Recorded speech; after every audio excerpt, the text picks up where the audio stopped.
Hello everyone, good evening. Today we are here to discuss a very important topic जो हमने सवेरे भी बताया था कि हम लोग डिस्कस करेंगे. That is your G20 की मीटिंग हो गई है और G20 जो कि रियो डी जेनेरो में हुआ.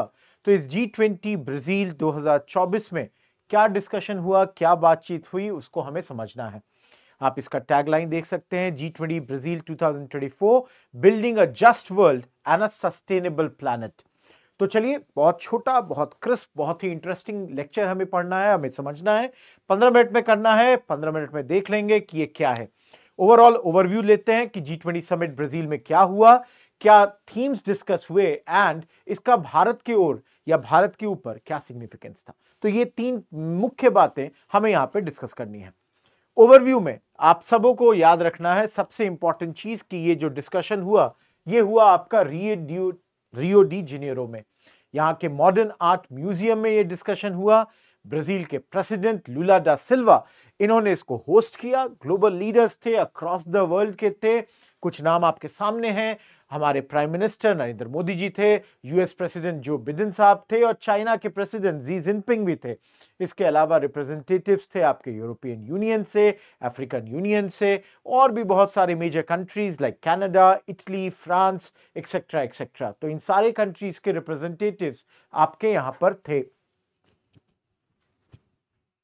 Now, if you all understand, I'll show you three pictures, तीन फोटोज या तीन पिक्चर्स दिखा के कुछ चीजें दिखाना चाहूंगा ताकि ये जो ओवरव्यू है, ये छोटा सा पार्ट है, ये हमारा क्लियर हो जाए. पहला चीज आप देख सकते हैं, ग्रुप फोटो.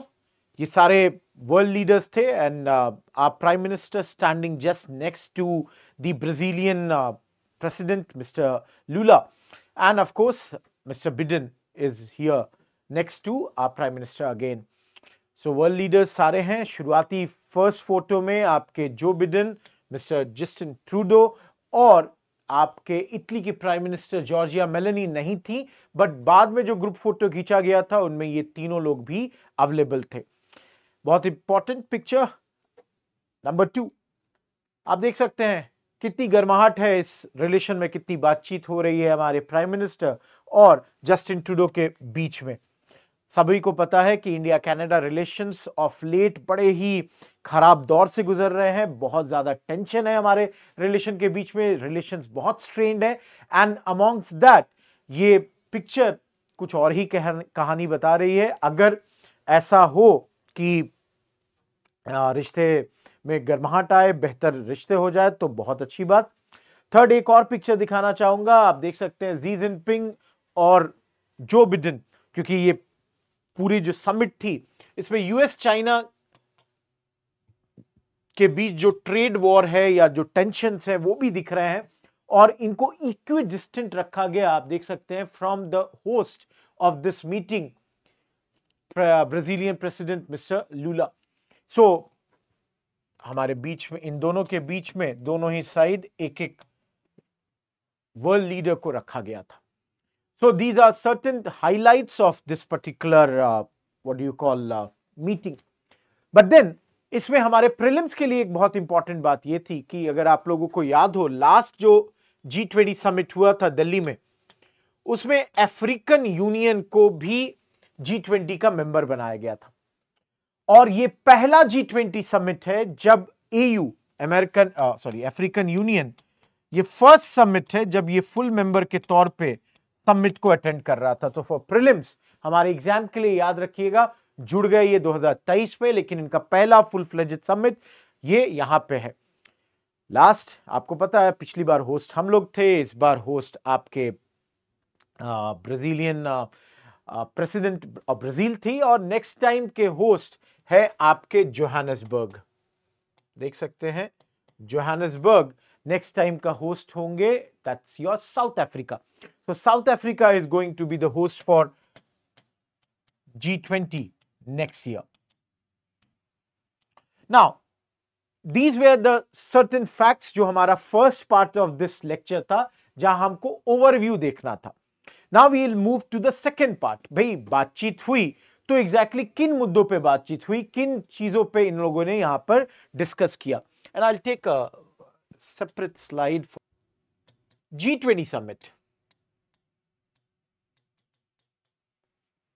यहां पे किन मुद्दों पे बात हुई? इनवेरिएबली आप सब जान सकते हैं कि यहां पे एक जो मुद्दा बहुत ज्यादा छाया हुआ होगा वो होगा इंटरनेशनल सिक्योरिटी, क्योंकि यहां पे चल रहा है इस वक्त आपका यूक्रेन और रशिया के बीच की लड़ाई चल रही है। और हमने पहले भी कवर किया है, इसी बीच क्या हुआ था कि बिडेन साहब ने ये ऑथराइजेशन दे दिया है कि अगर यूक्रेन चाहता है तो वो मिसाइल्स का इस्तेमाल कर सकता है जो यूक्रेन यूएस से ले रहा है अगेंस्ट रशिया। तो ग्लोबल तनातनी बहुत ज्यादा है। इनफैक्ट पुतिन साहब ने तो कह रखा है कि शायद आप थर्ड वर्ल्ड वॉर की तरफ पुश कर रहे हैं हम लोगों को। ऑफ कोर्स एक दूसरी बातचीत यहां पे हुई, that was about sustainable development. यहां पे एक बातचीत ये हो रही है कि क्या हम सुपर रिच लोगों को वी कैन, सस्टेनेबल डेवलपमेंट की बात हो रही है, जस्ट 1 सेकेंड। तो सस्टेनेबल डेवलपमेंट में ये बात हो रही है कि क्या इसके तहत एक पॉइंट आता है कि सुपर रिच को can we taxation super rich लोगों पे लगाया जा सके या नहीं।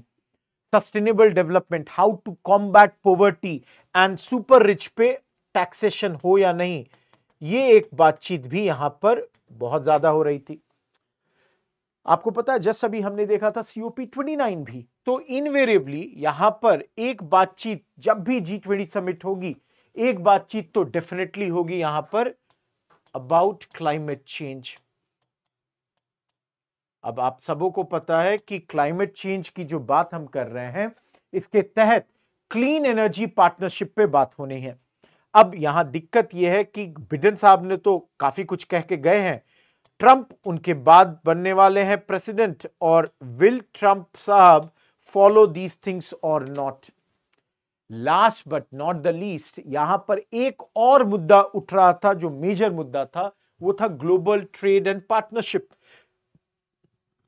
कौन सा नंबर ले लिया जाए, ये ले लेते हैं,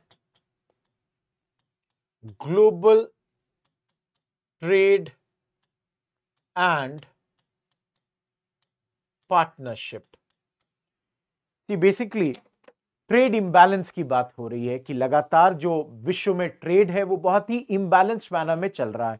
and on top of that यहां पे चाइना और यूएस के बीच भी ट्रेड वॉर की संभावना जताई जा रही है।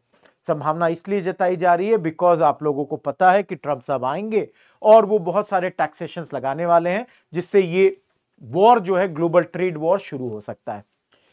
यहां पे एक चीज सबसे पहले बता देता हूं, चूंकि क्लीन एनर्जी की बात हमने कही है, COP29 थोड़ा सा डिसअपॉइंटेड होगा बिकॉज इस समिट के अंत में जो एक व्हाट डू यू कॉल वक्तव्य जारी किया गया, उसमें कहीं भी यह बात नहीं हुई कि फॉसिल फ्यूल को फेज आउट करेंगे या नहीं। बहुत उम्मीदें थी कि शायद इस मीटिंग में, इस G20 के मीटिंग में यह बात हो फॉसिल फ्यूल मतलब क्या, कोयला। जैसे एक एग्जांपल दे देते हैं कि कोई रेफरेंस नहीं दिया गया कि फॉसिल फ्यूल को फेज आउट किया जाएगा या नहीं, तो इसके प्रति नो रेफरेंस वाज गिवन, जिससे काफी जो क्लाइमेट चेंज एक्टिविस्ट्स हैं उनके अंदर काफी आई वुड से निराशा होगी कि भाई इन गवर्नमेंट्स ने इस पे कोई भी डिसीजन नहीं लिया। तो ब्राजील से ये उम्मीद थी कि यहां पर शायद G20 के जो देश है वो इस पे कुछ एक्शन लेंगे, ऐसा कुछ हुआ नहीं। That's one of the big I would say omissions of this particular talks. Now ये सबको पता है, मुझे बोलने की जरूरत नहीं है, और ये पहले भी हमने बताया है कि इसी वक्त बिडेन साहब ने यूक्रेन को ऑथराइज कर दिया कि जो मिसाइल्स उन्हें यूएस से मिले हैं they can use it against Russia, which clearly threatens पूरे वर्ल्ड सिक्योरिटी को। अब यहां भी जब लास्ट में जो डायलॉग हुआ, तो डायलॉग में यूरोपियन कंट्रीज चाहती थी कि भाई जो लैंग्वेज हो यूक्रेन वॉर को लेकर वो बड़ा टफ हो and should be against Russia. But then the other countries even like India, हम लोगों का मानना था कि भाई जो लैंग्वेज हो वॉर को कंडेम करिए but it should not be totally against Russia. So again international security, Ukraine Russia was a very important theme. Of course world was divided here. एक साइड चाहती थी स्ट्रॉन्ग लैंग्वेज अगेंस्ट रशिया, दूसरी side चाहती थी mild language against this Russia Ukraine war. तो इसको भी लेकर काफी ज्यादा यहां पर दोनों साइड के बीच में डिफरेंसेस रहे। एक बहुत बड़ा मुद्दा जो यहां पे रहा G20 समिट में, जो मैंने बताया आपको, ग्लोबल ट्रेड एंड पार्टनरशिप, और इसके तहत एक मुद्दा जो उठ रहा था वो था कि चाइना अपने बेल्ट एंड रोड इनिशिएटिव्स को लेकर काफी ज्यादा यहां पर चाहती थी कि बातें हों या उसको प्रोग्रेस दिया जा सके, उसका प्रोग्रेस किया जा सके। But then Brazil was totally against this. इसमें काफी रेसिस्टेंस चाइना को देखने के लिए मिला, specifically from Brazil. Brazil was totally not interested in this BRI। Now when we are talking about Brazil, because Brazil यहां पे होस्ट नेशन था, तो ब्राजील का कुछ एजेंडाज थे। Brazil had its own agendas, two major agenda. एक तो ये क्लाइमेट चेंज का था और दूसरा सस्टेनेबल डेवलपमेंट का। दो मेजर एजेंडा ब्राजील के हुआ करते थे इस पूरे टॉक्स में। आप लोगों ने पढ़ा होगा या जानते होंगे, ब्राजील के प्रेसिडेंट लुला साहब बड़े ही पुअर बैकग्राउंड से आते हैं, वर्कर कम्युनिटी से आते हैं, और वो चाहते थे कि कुछ ऐसा कानून आए कि सुपर रिच, जो बहुत अमीर हैं, क्योंकि वर्ल्ड के जो बिलियनर्स हैं उन पे किसी प्रकार का एक सुपर टैक्स लगाया जा सके। लेकिन इस चीज को बहुत लोगों ने अपोज किया, और कुछ कंट्रीज के अपोज करने के कारण ये अभी नहीं हो पाया। स्पेसिफिकली एग्जांपल दे सकता हूं, जैसे एग्जांपल यूएस और जर्मनी, इन लोगों ने इस पे एग्री नहीं किया।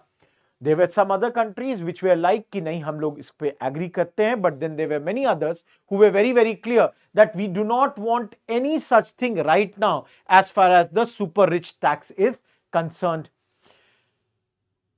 The idea behind the super rich tax, you can understand, it comes under the sustainable development. इससे क्या होगा, कॉम्बैट किया जाएगा, पॉवर्टी को खत्म करने की कोशिश की जाएगी। बिकॉज क्या हो रहा है कि rich are becoming richer, poorer, और पुअर आर बिकमिंग पुअरर। जो अमीर है वो लगातार अमीर होते जा रहे हैं। इसलिए यहां पे कंसेप्ट ये आ रहा है कि अगर उन पे हम कुछ टैक्स लगा सकें, so then it would be very very important, और या यूं कहूं कि it would be very helpful in combating poverty. But then again, I'm saying there were many countries which opposed it.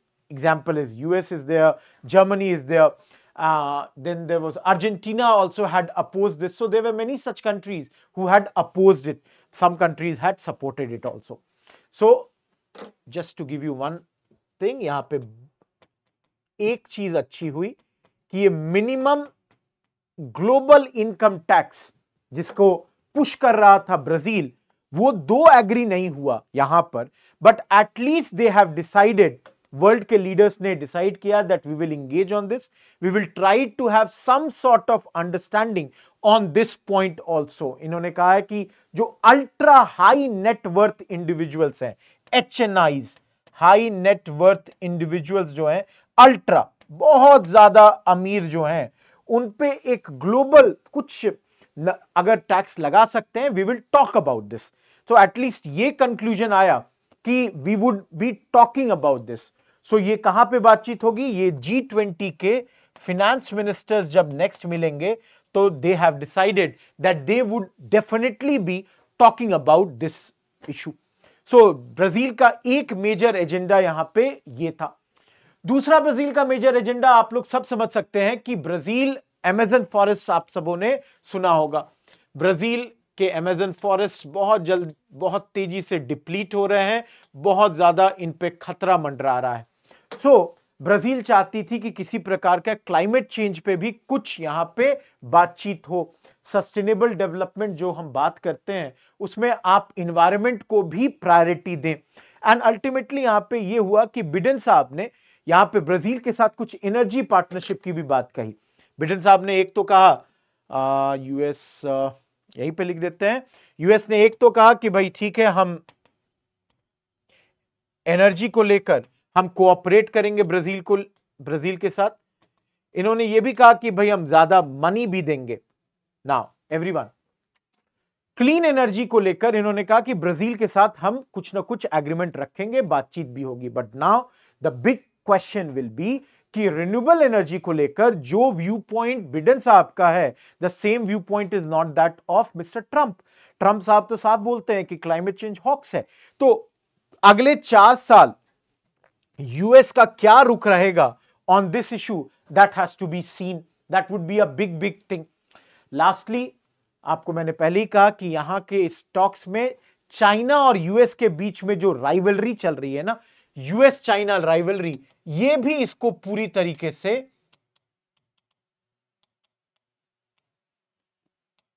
Dominate कर रहा था, क्योंकि बहुत ज्यादा चांस है कि यूएस चाइना के बीच बहुत जल्दी एक ट्रेड वॉर शुरू हो जाए।